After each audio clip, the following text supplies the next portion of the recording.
As we continue now with our study of the core ideas that make up what we call Reformed theology, I think of an event that took place in history just a couple of years before the Pilgrims landed on the shores of New England in the Mayflower.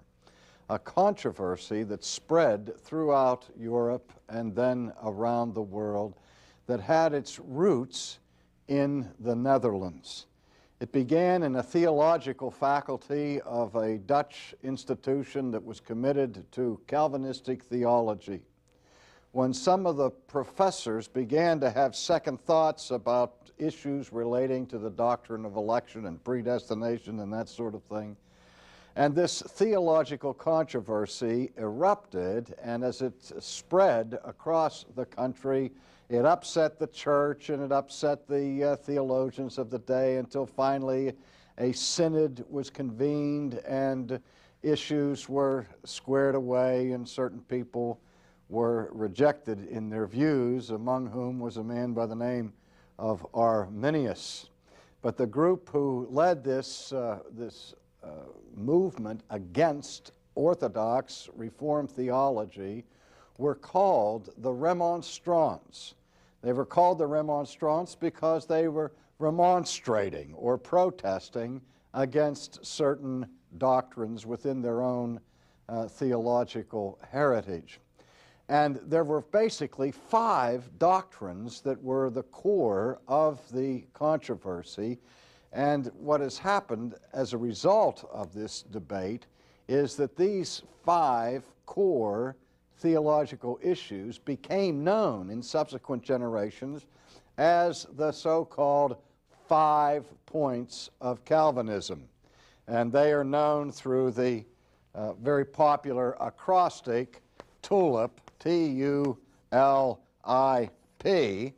which is a sort of clever way to sum up the 5 articles that were in such dispute. And I mentioned that historical event for this reason. As we've said all along, it would be a serious mistake to understand the essence of Reformed theology simply in light of these 5 doctrines, because the Reformed faith involves many, many, many other elements of theological and ecclesiastical confession.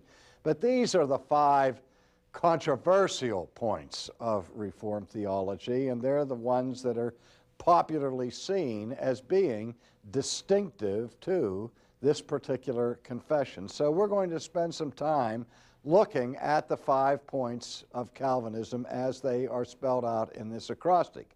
And we remember that this acrostic TULIPs uses the first letter of 5 different doctrines. The first is total depravity, hence the T. And the second is unconditional election, and hence the U. The L stands for limited atonement. The I for irresistible grace, and P for the perseverance of the saints. And when I have lectured on these doctrines in the past, I have stated one or more objections to these subheadings as defining the doctrines, because many of them, if not all of them, are somewhat misleading. But they fit so nicely into this acrostic. People insist on using these abbreviations to define the 5 points.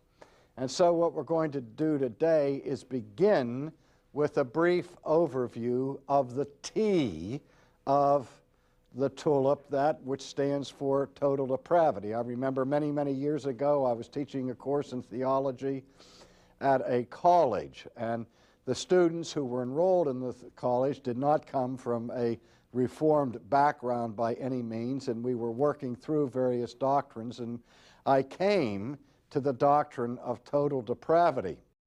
And I gave an exposition that went over about a week of classes, and at the end of that time I asked the students if they were persuaded that this indeed was the biblical view of human sinfulness. And everybody in the class raised their hand and indicated, yes, they were convinced that this was the correct biblical view. And I said, are you sure? And they said, yes, they're absolutely sure. So I went on the blackboard, on the top left-hand side of the blackboard, and I wrote a number there, the number of the students there, like 28 students, put it in a box, and I wrote next to it for the janitor, please do not erase. And I did that for a reason, that they were all committed. And then the next week we started in on the U of unconditional election, and there were howls of protest from the students who rebelled against that doctrine. They didn't like that at all. And when I began to press them on the doctrine, I said, now, are you sure you still want to subscribe to total depravity as you did last week? And one by one, I had to erase the names up there in the left-hand corner of the blackboard. And I say that for this reason, that there's one sense in which if a person really embraces what is called the doctrine of total depravity, the other 4 points in this 5-point system more or less fall in line. They become duck soup and corollaries, more or less, of this first point. And so let's take some time to look at that. The historical situation where this doctrine first became a matter of great import and great controversy was early on in church history during the teaching ministry of St. Augustine. And I'm sure you've heard a little bit about the so-called Pelagian controversy of the latter part of the 4th century and into the 5th century, which began when this British monk, whose name was Pelagius, protested against a statement that was in one of the written prayers of Augustine, wherein in this prayer Augustine made this comment before God. He said, "O God, command what thou wouldst and grant what thou dost command." Let me say it again. Command what thou wouldst and grant what thou dost command. And of course, Pelagius had apoplexy over this prayer. Now, the reason for his displeasure was not the first part of the prayer, wherein Augustine said, "O God, command whatever you want to command." Pelagius, being a pious monk, certainly agreed with Augustine that God had every right to exercise his authority over the creatures and to command what's deemed pleasing to him. But what exercised Pelagius was the second part of the prayer, when Augustine asked God to grant what he commands. Because Pelagius said that assumes that the creature somehow is not morally able to do the will of God. And so that created a lengthy controversy, frankly, which controversy goes on even to this day. And we continue to have discussions about Pelagianism or semi-Pelagianism, Augustinianism, and so on. In fact, I just finished writing a book about the entire historical development of that controversy from Pelagius down to last week. And so I will be going into that in much greater detail later on, where I hope to have a separate course just on that question. But by way of introduction and overview, the issue has to do with the question of original sin. And the doctrine of total depravity reflects the Reformed viewpoint of original sin. Now, that term, original sin, is often misunderstood in the popular arena. Some people just assume that the term original sin must refer to the first sin, the original that we've all copied in many different ways in our own lives. That is, the first sin of Adam and Eve. But that's not what is referred to historically in the church by the doctrine of original sin. Rather, the doctrine of original sin defines the consequences to the human race of that first sin. And virtually every church historically that has had a creed or a confession has agreed that something very serious happened to the human race as a result of the first sin. That the first sin produced original sin. That is, as a result of the sin of Adam and Eve, the entire human race fell. And so that our nature as human beings since the fall is a nature that has been influenced by the power of evil. As David declared in the Old Testament, "O God, I was born in sin, and in sin did my mother conceive me." He was not saying that it was a sinful thing for his mother and father to have borne children, nor was he saying that he had done something evil by being born, but rather he was acknowledging the human condition of fallenness. That fallenness that was part of the experience of his parents, that fallenness that he brings himself into this world. And so original sin has to do with the fallen nature of mankind. The idea is that we are not sinners because we sin, but that we sin because we are sinners. We are by nature sinners. And we've all heard the axiom, nobody's perfect. We might improve upon that a little bit by saying, not only is no one perfect, but no one's even close to perfection. And so the doctrine of total depravity describes and defines a particular view of original sin that has its roots in the teaching of St. Augustine. And remember that Augustine was the patron saint of the monastery where Martin Luther was reared in the faith and where he taught at Wittenberg. He was an Augustinian monk, and also Augustine was the most revered mentor of John Calvin, so that the thinking of Augustine had an enormous influence in the shaping of the doctrine of the Protestant Reformation. Now, what total depravity does not mean in the Reformed tradition is what we call utter depravity. Utter depravity. And we often use the term total as a synonym for utter or for completely. And so the notion of total depravity conjures up the idea that every human being is as bad as that person could possibly be. You might think of some arch fiends of history like Adolf Hitler and say there was absolutely no redeeming virtue left in the man. But I suspect that he had some affection for his mother, and as wicked as Adolf Hitler was, we can still conceive of his being even more wicked than he actually was. And so the idea of total depravity doesn't mean that every human being is as wicked as they could possibly be, but rather it means that the fall is so serious that it affects the whole person.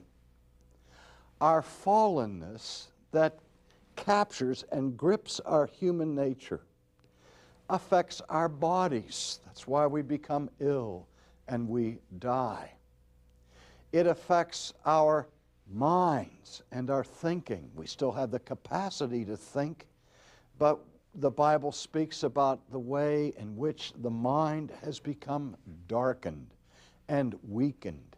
The will of man is no longer in its pristine state of moral power, but the will, according to the New Testament, is now in bondage. We are enslaved to the evil impulses and desires of our hearts.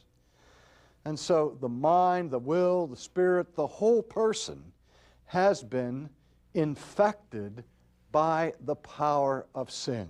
Now again, if that's as far as we would go with the definition of total depravity, most Christian communions would say yea and amen this far. I mean, most would agree that we're fallen and that the fall is a serious thing and that the human nature that we bring into this world has been so influenced by sin that it touches every part of our nature. Again, most Catholic or universal creeds of Christendom would grant that much. So then the debate becomes over a question of degree.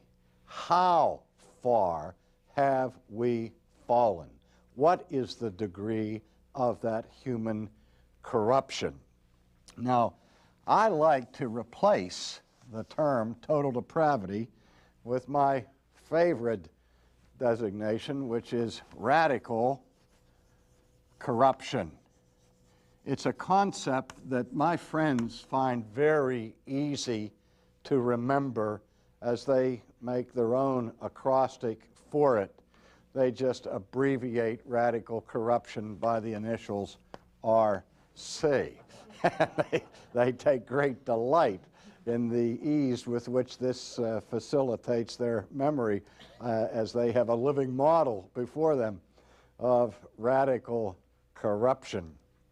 I remember a gym teacher I had in the 7th grade when he called the roll for the first day that he was there and called my name RC, as that's what I was called in grade school, and he said, "Oh, rotten crabapple." So in that instant, I had a new nickname that I probably should not have mentioned, because I'll probably hear it again in these days.